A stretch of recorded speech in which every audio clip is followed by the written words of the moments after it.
Hi and welcome back to Normski TV, doing another transfer daily. My apologies for not doing one yesterday.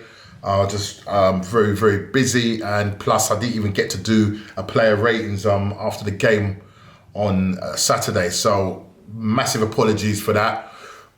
First of all, let me say what a fantastic 4-0 away win at West Brom, and just going to give it to you straight. Saka, another 10 out of 10, mate. Another man of the match performance, brilliant. Emil Smith-Rowe, absolutely brilliant. The link-up play between the two, absolutely fantastic. Lacazette getting 2 goals. And for us not conceding, when you look at the young kids and see how they're performing, you just have to take your hat off to them, you know what I mean? It's absolutely brilliant what I'm seeing at the moment. Long may it continue. I'm not going to give you an official player ratings, but all I'm just going to say is 10 out of 10 for Saka. And it is what it is. Bad boy player. We've got Thomas Partey hopefully coming back in the club in terms of his playing time and everything, because obviously he was out injured and now he's back training with the club, and there's a possibility that he could feature against Newcastle in the FA Cup. But that's another story. We're now going to be talking about the transfer, and there's a lot to go through. I'm going to try and keep it as short as possible. Again, I normally do my transfers late in the evening, so a lot of this you may have already heard already. So, excuse me for coming at you late. Hopefully we'll get it posted up as soon as. But let's first of all talk about William Saliba. The talk is that it's looking likely that he's going to end up going to Nice, and or not even that. I think he's actually signed for them. Let me just find the details, if I can. Where is it? It was here a minute ago, and I've seemed to have lost it. But basically, in a nutshell, he signed to Nice on a 6-month, basically rest of the season. Edu came out and was basically saying that, they had a chat, and it was agreed by both parties that he should go out on loan, get his game time. It seems as if, and I just don't get it, why he didn't get the game time at Arsenal. And, when you look at his partner who used to play with for St Etienne, Fofana, who plays for Leicester, who's same age as him, and apparently he was a better player than Fofana. Edu's come out saying that he's still young, and inexperienced. He's putting a lot of it down to the fact that last season, this last season and the beginning of this season, the issues that he had with his personal life, with his, parents passing away, that affected him, and just not being able to settle in England. But I just don't get it. He started in the home. I mean, he has not played one first team game in terms of the Premier League or any other competition. Obviously he's played in like the friendlies and stuff like that, and what I've seen of him in the under 23s, he looks very good, but for some reason Arteta doesn't maybe trust him. I don't know why, or what he's seen in training, but surely he's better than some of the defenders that we've got currently. But they've made that choice for him to go away, and hopefully he will come back much stronger. I don't want to be hearing when he does come back in the summer, we've paid 27 million for this player. I think he has a future at Arsenal. I'd love to see him playing alongside Gabriel Magalhaes. That was my hope. That hasn't happened. And we're going to have to just go with the players that we've got. Maybe we'll be losing players like Callum Chambers and Mustafi and Socrates. I'm hoping that is the case, but then we're going to have to bring somebody in. I did say on my last transfer that they're looking at the, I can't remember the Roma defender. They were looking at, if somebody remembers, please put it in the comments. That he's a Brazilian player, that they're looking at him in terms of maybe getting him on a loan deal or possibly on a permanent. But he's going to cost 35 million. Have Arsenal got that kind of money? I don't really think so. January is notoriously a bad month in terms of trying to do transfer deals. It's very short. The window is very short, and teams are in the middle of their season, and why would they want to get rid of players that are currently doing well for their side and maybe way up in the table? So that's maybe a long shot, but it's something to like think about. But that's William Saliba. It looks like he's definitely gone to Nice, and hope that he does well out there and comes back a much stronger person. Right, Benduia, that's the guy that plays for Norwich. There's talk of a player plus player cash. Now they're looking at 2 players possibly to go in the January, and that's Willock and Reece Nelson, maybe on a permanent. Arsenal are investigating, this is what it says in the Independent, Arsenal are investigating a possible player plus cash deal for Emilio Benduia, if I can say his name, to try and persuade Norwich to sell the highly rated midfielder. Now, I think they had slapped a price tag of about 25 mil, but I don't think, again, Arsenal got that kind of money. That's probably why they're going with this player plus cash. And there's talk of, as I said, Emile Smith-Rowe and Willock as part of the deal. It's got here, let's just read it. It goes, Mikel Arteta wants to continue his overhaul of the squad in January, and the emphasis will be primarily to offload players, especially since sources say that it's necessary in order to bring in new faces, which I get it. We're quite overloaded at the moment. That is why a part swap could further facilitate a deal for a player who the Basque manager greatly admires and sees as potentially influential in improving his size, fluidity and creativity. This is what I'm reading, there's already been early discussions with Benduia's agent about what a deal could look like, although it's still considered some way off. So there's a big possibility that can happen. And as I said, Joe Willock and Reece Nelson are among the players that Arsenal are willing to offer to Norwich. Wow. Will they go? That's another big question.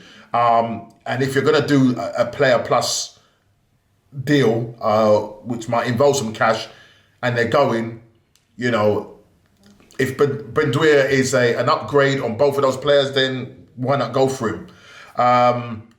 Carrow Road boss Daniel Farke insisted that Benduia is going nowhere, although it is understood that, as ever in these situations, the club will not stand in the way if they can get the right deal done.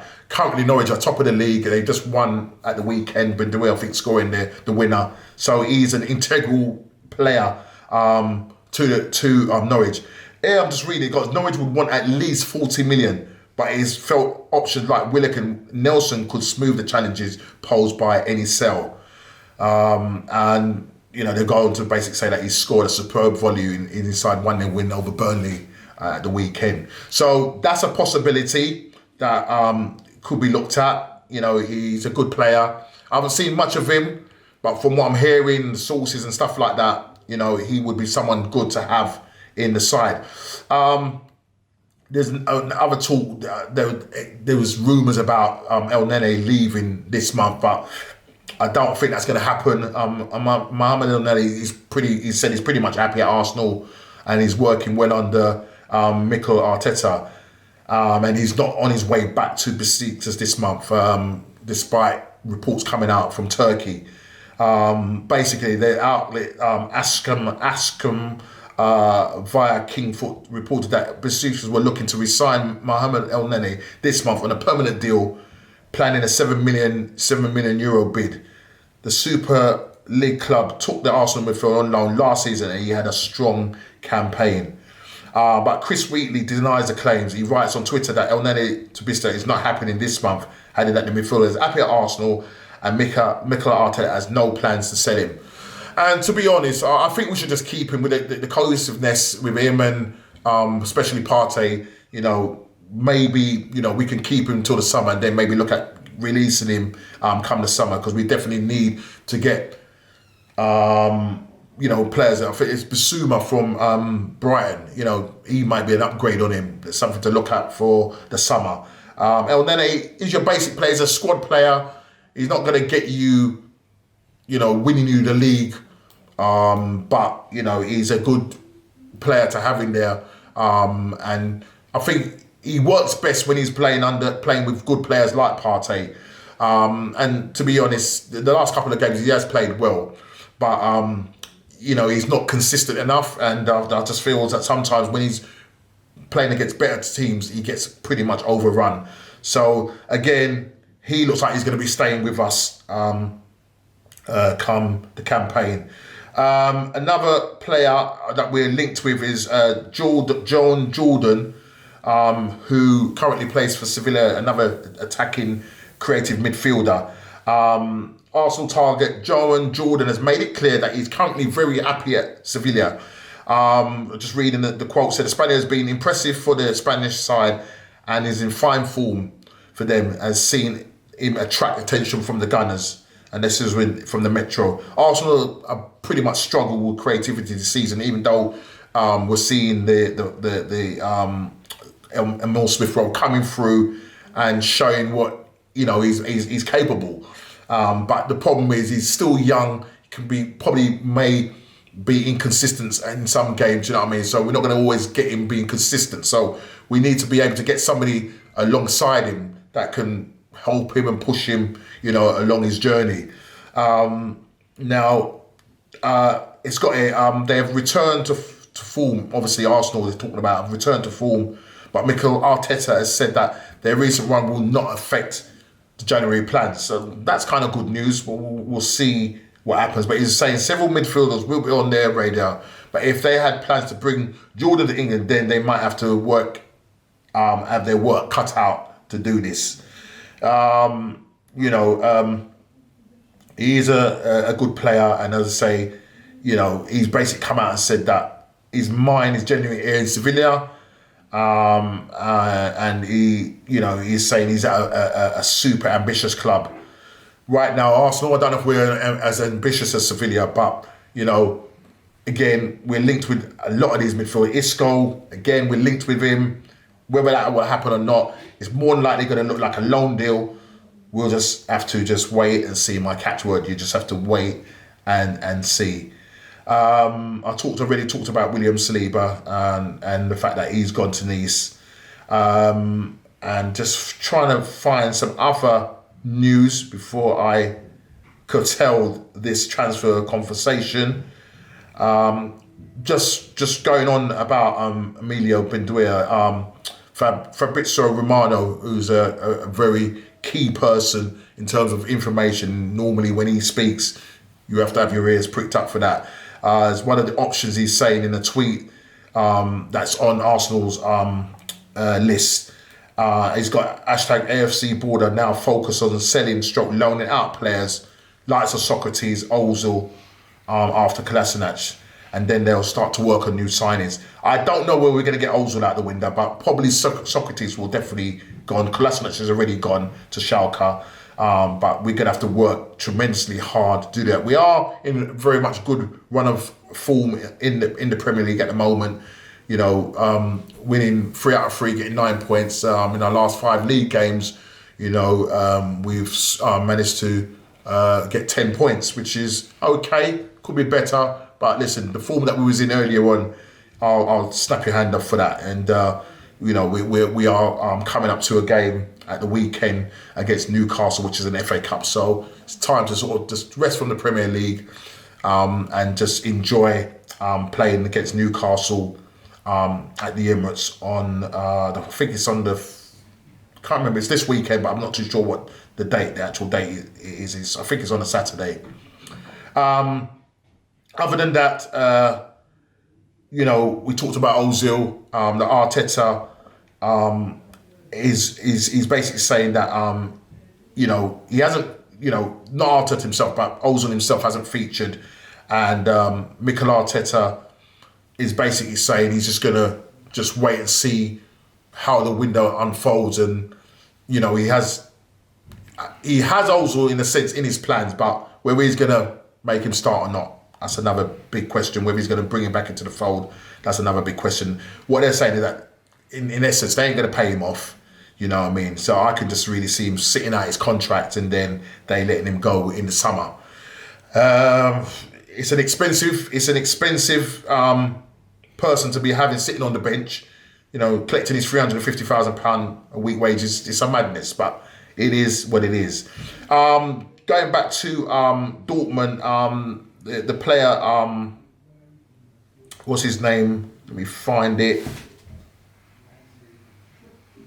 I did find his name. I think Brandt from Borussia Dortmund The Dortmund chief, Michael Zorc, has played down rumours that Julian Brandt could be on his way to the Emirates, despite the media reporting bills saying that 24-year-old is tempted by the prospect. And this was addressed, he addressed the rumours by telling Kicker, this is in quotes, I read that too, I can't say more about it, nobody has contacted us, and there's nothing on the table and not even in the fax machine. So there we have it. We're gonna be linked with loads of players. Who are we gonna get? That is the big question. Who are we gonna get? I hope we can get another attacking midfielder in, and possibly another defender. We won't be getting any forwards, but maybe try and get another attacking midfielder in and another defender. Just on the last note that I just kind of want to sort of finish on is, well, no, there's two things here. First of all, let's talk about quickly Christian Eriksen track. They're saying track to Arsenal opt for Eriksen. Christian Eriksen moved to Inter Milan has turned out the way he'd hoped. It hasn't turned out the way he'd hoped, should I say. The midfielder has fallen out of favour under Antonio Conte and could be set for another winter move. Right. Rumours circulating that Eriksen could link up with his former boss Mauricio Pochettino, who is now of PSG, but that isn't likely according to Inter Live. I wish he will go there. They claim that Arsenal are in pole position to sign the midfielder after being rumoured to be interested in signing him. So again, we're linked with another Ozil-like player. You know, he didn't finish well with Tottenham, went to Inter Milan. That hasn't worked out for him. Boy, I don't know. And it's saying Arsenal haven't yet accelerated their efforts into anything meaningful, and a report swap deal involving Granit Xhaka is now seen as less likely than it once was. Maybe that would be, well, I don't know. Would I take a swap deal, Granit Xhaka for Eriksen? Mate, put it in the comments. Let me know what you think. Would you take him? Would you take Eriksen? All right, ex-Tottenham player. Would he bring something to the side? Or is he very much like an Ozil type player? Let me know in the comments. And lastly, Torreira's loan deal could be set to be cut short. Again, I'm going to just read it from here. I've been quite lazy today. Lucas Torreira left Arsenal on loan last summer to gain more first-team football at Atletico Madrid. Since then, he has made just 6 appearances for Atleti this season and has played only 19 minutes in the La Liga side past 5 games. Wow. Boy, that could be a move that just is probably just gone wrong, mate. He's just worried that 24-year-old is not progressing as much as Arsenal would like. The Gunners are considering cutting short Torreira's loan move. Serie A clubs Fiorentina and Torino, he was linked with in the summer, are both interested in Torreira, with the former working to reach an agreement with Arsenal for possibly a permanent purchase, which is a report from La Nazione. So that's the report from them. Look, the thing is, do we bring him back, to Arsenal? Would he be someone that could play alongside Partey? Or do you think he should just continue his loan deal, maybe at another club like Fiorentina or Torino? Or do we sell him, get the money, and so that money can go into the coffers, maybe to try and purchase but do it outright, or maybe another player or a defender? What do you think? Again, let me know in the comments. Do you think that might be a wise move to do that? Try and get some money for him. How much we'll get for him, I don't know. Or do we bring him back to the Emirates and see how he would play alongside Thomas Partey? Maybe it's something that we could probably look at. It's a pity that it hasn't worked out at Atletico, but it is what it is. We've got our deal done, which is getting Thomas Partey, absolutely brilliant. And as I said earlier on, he looks like he's back in full training, and hopefully will feature in the game against Newcastle in the FA Cup. Things are looking good at the moment, so I'm quite happy. Just to let you know, this week I will be doing a couple of podcasts. The first one that I will be, or one of the ones that I will be doing, is a podcast with my Arsenal friends, and basically the question I'm asking is, Arteta reprieve, or is the jury still out? That's the question I'm asking everybody. Is Arteta reprieve, or is the jury still out on him? That's a question I'm going to post to these guys. Look out for that. That's going to be happening on Thursday. That's going to be a live stream. please come into the stream, enjoy it, put your comments in, tell us what you think. Do you think it's time for Arteta to go, or has he got another stay of execution? You know what I mean? So, or reprieve. Let me know what you think in the comments. I'm hoping to also link up with the Chelsea and Liverpool supporters again. At the moment, currently as I speak, I don't know what the score is with Liverpool. I know they were losing 1-0 against Southampton. Chelsea are not having a brilliant time either. So I'm going to be having some conversations with my mate Dave and Kofi, the Liverpool supporter. Dave was the Chelsea guy. He's going through some roughness at the moment. So I'm hoping that we will be able to link up, and he has the stomach to have a little podcast talking about how we've done over the last couple of weeks, especially during the Christmas period. So look out for that this week, and hopefully we'll have a good one. Listen, thanks again for subscribing to the channel, watching everything, the support that you're giving me. Please subscribe, like this video, like the ones that are coming up, and just send it around to all your friends. I want to grow this channel as much as I can. You know, it's something that I enjoy doing, enjoy just bantering with other clubs and other friends, you know what I mean, just talking about the game. And it's something that I enjoy doing. So listen, please like, subscribe and share, and I will see you on the next one. Take care.